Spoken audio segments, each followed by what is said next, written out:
Saber, entender, compreender, conhecer, descobrir, ouvir. Bandeirantes acontece.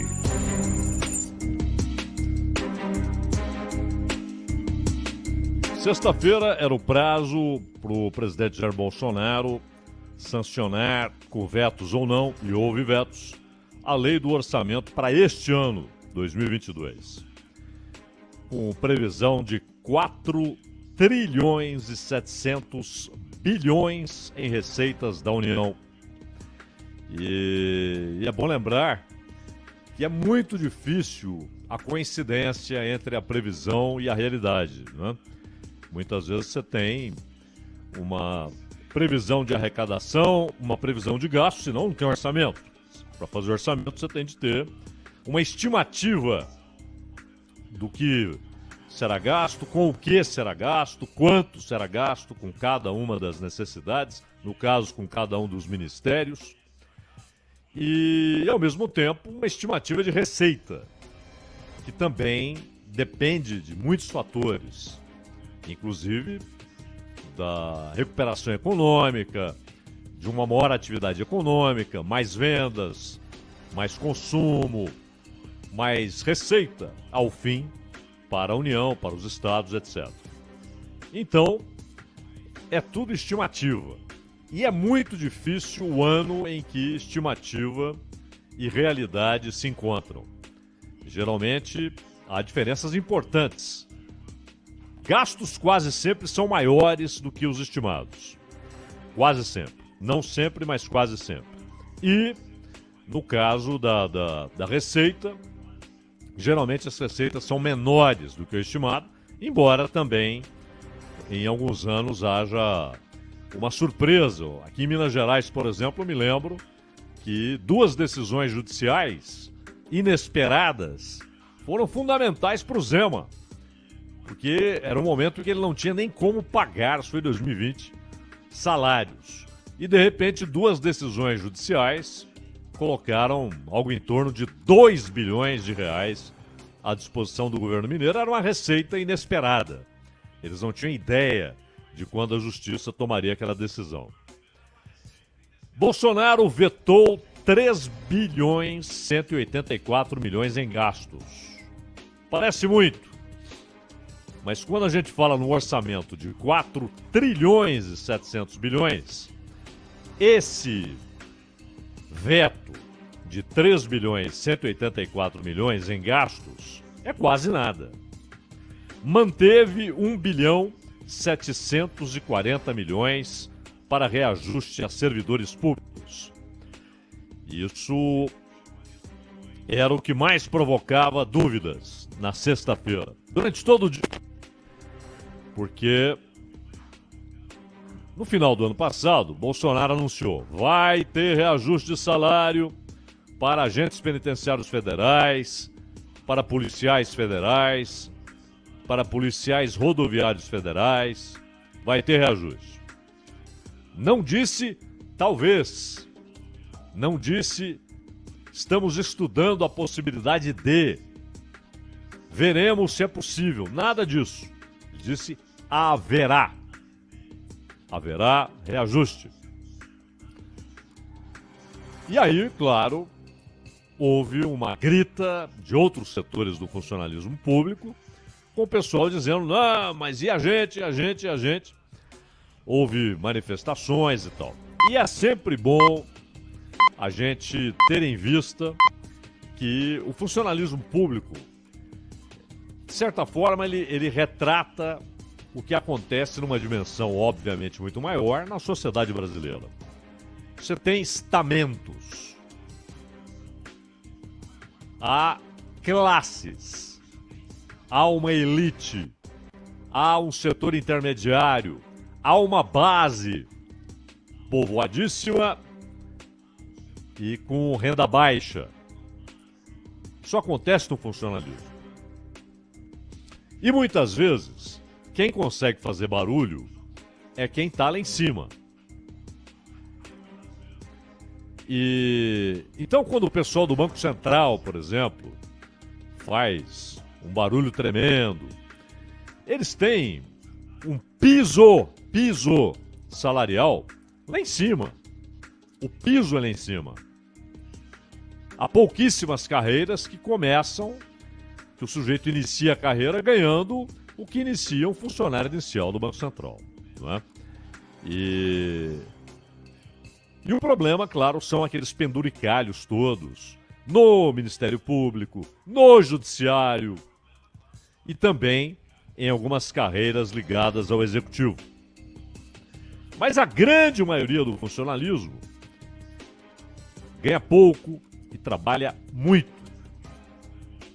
E a tal reforma administrativa, que fica de novo em evidência quando nós temos a exposição, a manifestação dessas distorções, a reforma administrativa, ela parte para cima dessa base. Mas isso é a cara do Brasil. Vamos fazer uma reforma nas relações de trabalho. E aí o porrete vai em cima de quem? Do trabalhador. Que fica numa situação ainda mais precária, renda menor, sem saber quando vai trabalhar, quanto vai ganhar. O cara inicia o dia sem saber o que vai ganhar, imagina o mês. Uma precarização tremenda. Isso no setor privado. No setor público não há esse tipo de precarização, há uma relação estável, a não ser, claro, em alguns cargos, né? O sujeito é comissionado ali, indicado. O concursado não. Mas o concursado, ele faz parte dessa grande base, na maioria dos casos, que ganha pouco e trabalha muito. E a reforma administrativa parte para cima exatamente dessa base que ganha pouco e trabalha muito. A elite intocada. É verdade que o que restou da tal reforma administrativa é um faz de conta.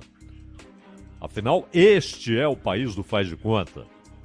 Faz de conta que está tentando resolver, faz de conta que está encaminhando, eles gostam muito do verbo encaminhar, encaminhando soluções.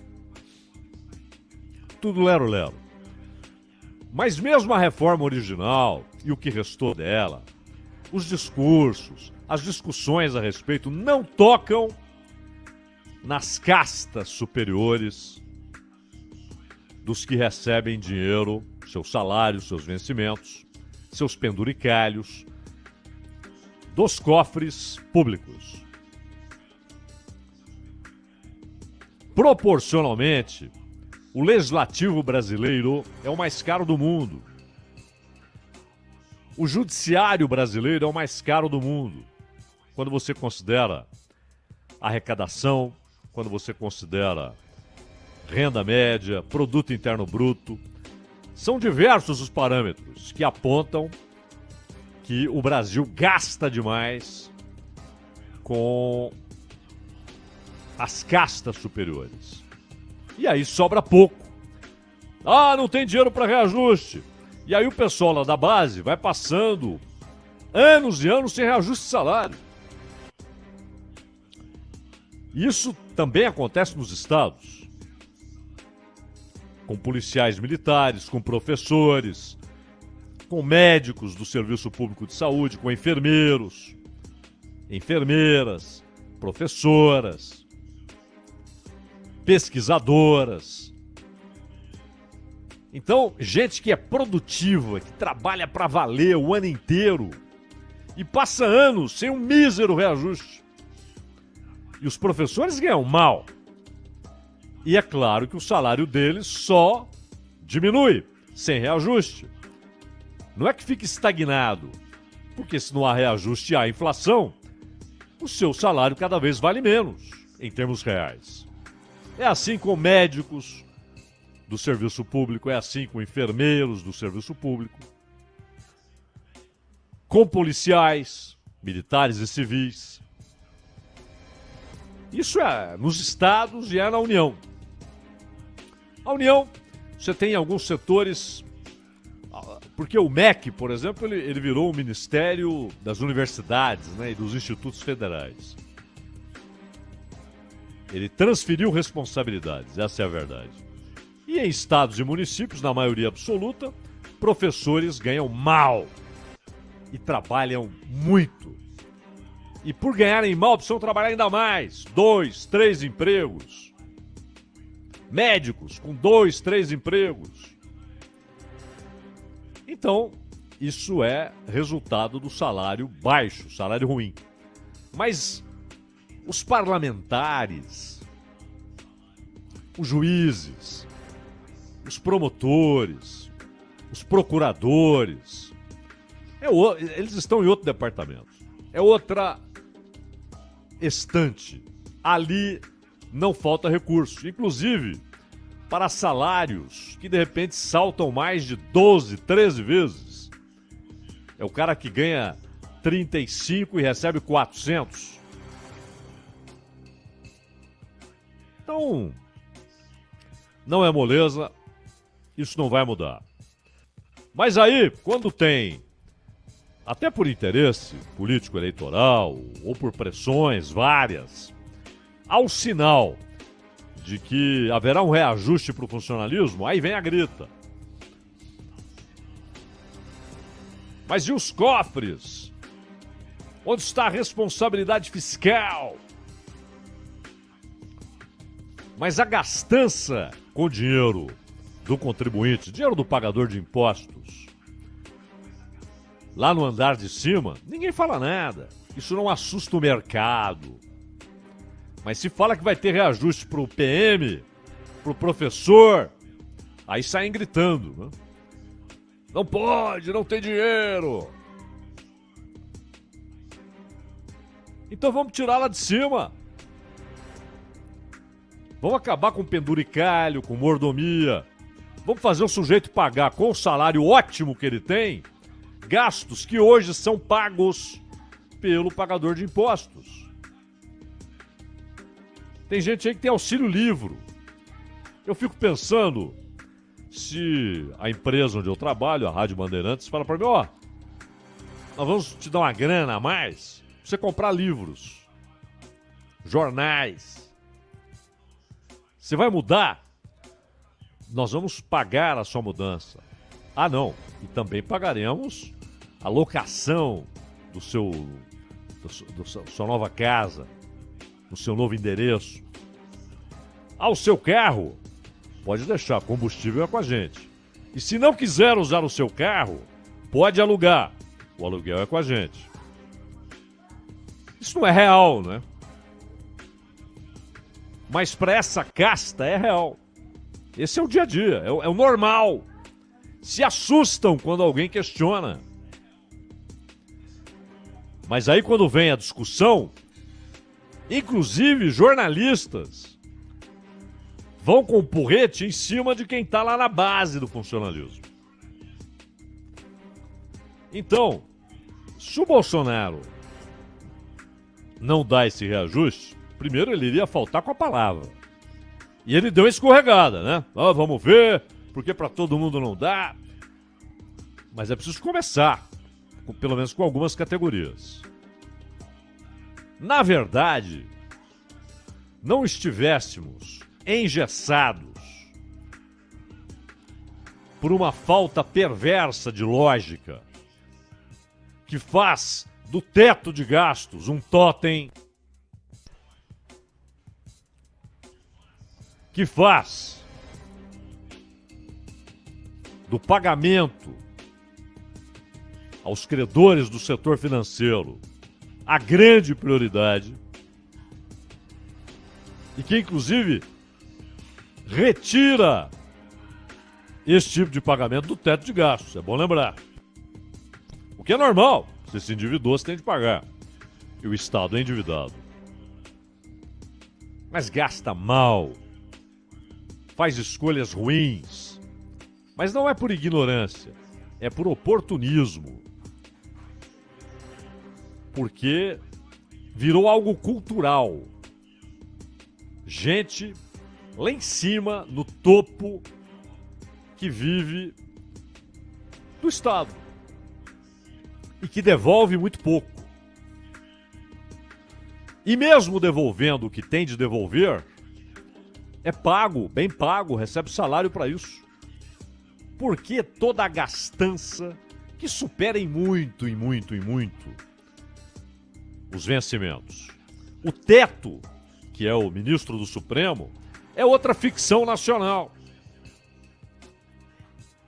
É ficção, 39 mil, quase 40 mil, 39 cacetado. É uma ficção. Agora, a base, quem trabalha muito, ganha pouco e não tem reajuste, não tem dinheiro. Esse é um ponto. Entre os vetos, a corte de 1.823 bilhões em emendas de comissão e 1.823 bilhões em despesas discricionárias. Emendas de comissão, é moleza. Vai cortar a emenda do relator. Emenda individual. Emenda individual virou impositiva. Emenda de bancada virou impositiva. Tem de pagar. Então não dá para mexer. E é normal, todo mundo acha normal. E a emenda do relator? Essa não é impositiva. E aí? Que palavra sai do Palácio do Planalto? Só sai palavra de apoio. A tal RP9, né, as emendas do relator. Porque esse é o jogo entre o Executivo e o Legislativo. É o jogo, aliás, que tirou do Paulo Guedes a última função importante que restava ao outrora superministro da Economia. As reformas estão lá no Congresso. E um ponto importante, nenhuma delas é aquela que foi proposta pelo Paulo Guedes. Nenhuma. A administrativa não faz de conta. A tributária é ruim. Aliás, a proposta pelo Paulo Guedes era ruim e o que condensou-se ali no Congresso é ruim. Tem algumas questões interessantes, alguns pontos positivos, desburocratização, mas, de novo, o Brasil perderá a oportunidade de uma revolução em conceitos tributários. Continuaremos com esse sistema insano, menos burocratizado,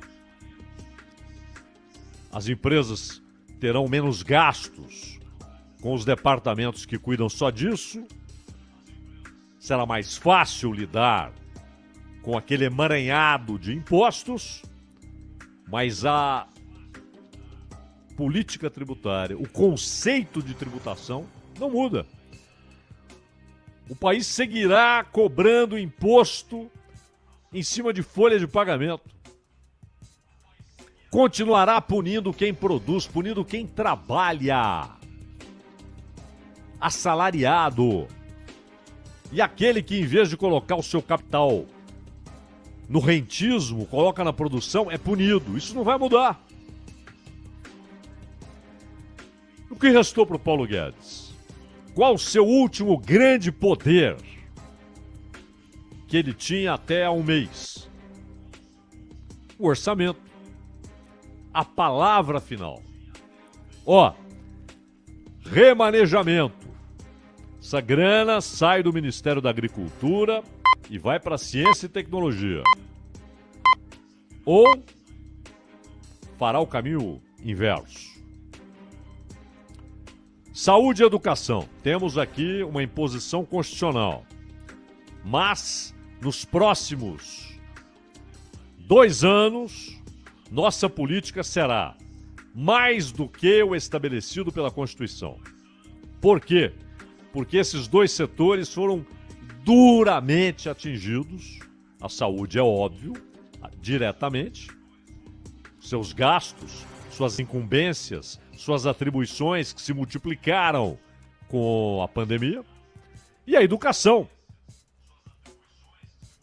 O sistema entrou num torvelinho. há um redemoinho varrendo a educação básica, fundamental, ensino médio, com a pandemia. Então, vamos colocar mais recursos, até para nos prepararmos para a eventualidade de mais tempo com ensino à distância, etc, etc, etc. Para reestruturação física de escolas. Não, mas isso é incumbência dos estados e municípios, não importa. Essa é uma necessidade nacional. Enfim, é um poder tremendo o sujeito que fala, façamos isso com dinheiro. Era o último poder do Paulo Guedes. Foi para as cucuias, quer dizer, na verdade, foi para o ministério comandado pelo Ciro Nogueira. Foi para a Casa Civil. Foi para o Centrão. Quem dá a palavra final agora no orçamento é o Centrão. E essa é uma decisão, porque é verdade, né, que o Executivo perdeu muito poder. O Supremo daqui a pouco vai dizer que o papel higiênico o sujeito pode usar no banheiro. Que tipo de papel higiênico e tal. Decide tudo, é o Leviatã. Ou o Congresso, que já impôs 2 tipos de emenda, logo vai impor também que será impositiva a emenda do relator. Não vai demorar. Como já são a individual e a de bancada. Mas não, partiu do Executivo. O Bolsonaro que assinou. O Paulo Guedes não tem mais a palavra final no orçamento. É o Ciro Nogueira. E aí resta ao Paulo Guedes aqueles discursos, né, que ele faz, aquelas palestras para banqueiros, para grandes empresários, ou lá no Fórum Econômico Mundial, lá na Suíça, em Davos. E ali ele colore a coisa, né? Ele faz a aquarela. Ele diz que está tudo muito bem, está tudo muito bom, né? Agora, ele perdeu o seu último poder, de fato. Não tem nada de super-ministro. Ele tá lá, não sei o que ele faz lá. Como é que o sujeito convive com isso, né? Mas, importante frisar também o Auxílio Brasil. Do total previsto no orçamento, 89 bilhões vão para o Auxílio Brasil, que é o novo programa social do governo federal, que substituiu o Bolsa Família. E mais, portanto, do que se esperava, né? E aquele negócio. Qual o interesse de? Sim, político, eleitoral, não há dúvida. Mas esse dinheiro é fundamental. Não é só para quem vai receber a grana ali, como alguém que está cadastrado, catalogado e tem direito ao Auxílio Brasil. Isso aqui é oxigênio para a economia. Já citamos aqui que há no Brasil, em várias regiões, não é só Norte e Nordeste não, hein? Sudeste também, cidades cujo comércio, aquele comércio tradicional, né? A venda na esquina, o sujeito que vende prego, cordão, cerveja, tecido, armazém. O outro que tem ali um botequinho, não é? Onde ele também aproveita e já faz ali tem a venda de fruta, de verdura. Mas também, se o sujeito quiser tomar um negócio, comer alguma coisa, tem lá. Tradicionalíssimos estabelecimentos que vivem dessa renda que as pessoas conseguem com auxílios assistenciais. Isso se expande. Isso também vai provocar a compra no supermercado, na farmácia, no varejão. Isso é oxigênio para a economia. Isso lá na frente produz emprego. E cá entre nós, foi a boia que evitou o afogamento enquanto durou. Lá o auxílio emergencial, que era de R$600. Agora é menos, só que é permanente. E convenhamos, agora é daqui para cima.